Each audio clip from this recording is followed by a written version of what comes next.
Salam alaikum.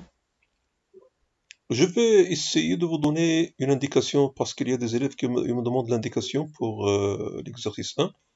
Je commence par la première question dans laquelle on propose un opérateur, un endomorphisme.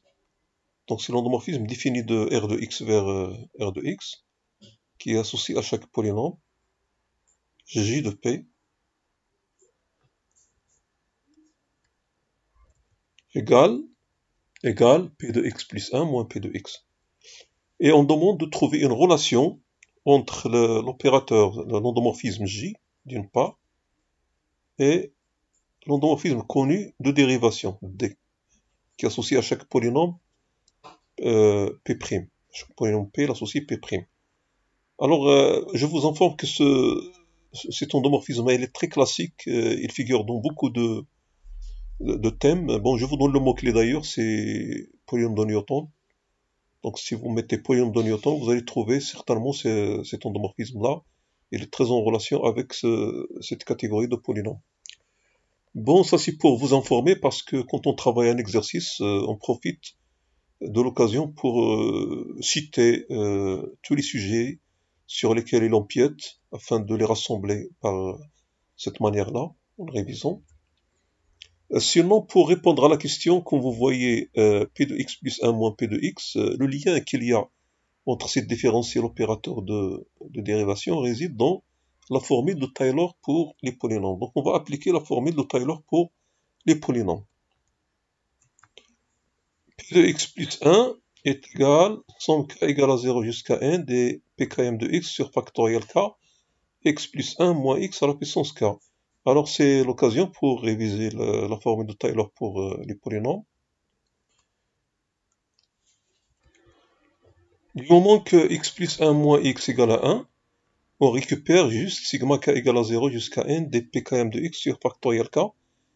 Par ailleurs, pour k égale à 0, on récupère ici p de x, donc on va faire la différence p de x plus 1 moins p de x, et il reste sigma k égale à 1 jusqu'à n des pkm de x sur factoriel k.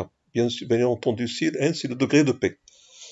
Bon, évidemment, le degré de p n'existe pas toujours pour n de p égale à 0, mais supposons pour le moment que le degré existe et qu'il est supérieur ou égal à 1, parce qu'ici pour écrire k égale à 1 jusqu'à n, donc on va supposer qu'il est supérieur ou égal à 1. Après, on va discuter les cas particuliers.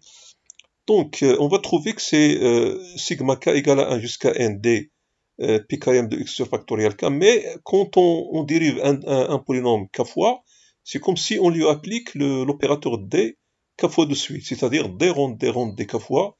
Donc ça veut dire que d à la puissance k appliqué à p, ça vous donne exactement pkm, donc la dérivée km de p. Du coup, on a j de p est égal, cet endomorphisme-là, sigma k égale à 1 jusqu'à n, dkm sur factoriel de k appliqué à p. Alors quand vous voyez cet endomorphisme-là, c'est un polynôme en D. C'est un endomorphisme qui est un polynôme en D. Alors là, le paragraphe qu'il faut réviser pour les gens qui ne comprennent pas ça, c'est polynôme d'endomorphisme. Quand on prend un endomorphisme U, on lui applique un polynôme et ça donne donc un autre endomorphisme. Ici, le polynôme appliqué, bien sûr, c'est sigma des xk sur factoriel k. Alors, cet endomorphisme appliqué à P est égal à J appliqué à P. Il y a un petit problème, c'est que l'endomorphisme en question dépend de n. Alors pour enlever cette ambiguïté, nous allons tout simplement essayer d'écrire ça, cette somme-là, sous forme d'une autre somme qui ne dépend pas de n. Alors l'idée, bien sûr, est de prendre plus l'infini à la place de n, et du coup, il aura un sens parce que quand on applique à un polynôme p, la somme devient finie. Donc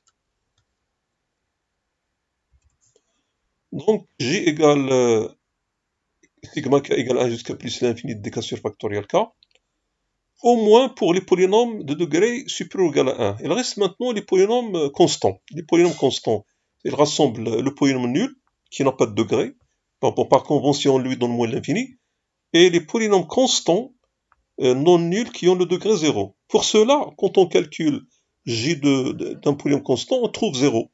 Bon, on trouve 0 d'une part. D'autre part, quand on calcule dk d'un polynôme constant à partir de k égale à 1, on trouve 0 aussi.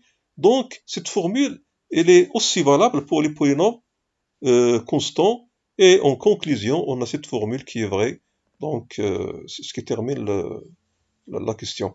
Bon, ici, c'est pas la peine de citer l'exponentiel, parce que l'exponentiel, il est défini à partir d'une série, et une série convergente a besoin d'une norme. Alors là, on est dans le cas de R de x. Si on veut parler de l'exponentiel ou quoi que ce soit, il faut fixer la norme.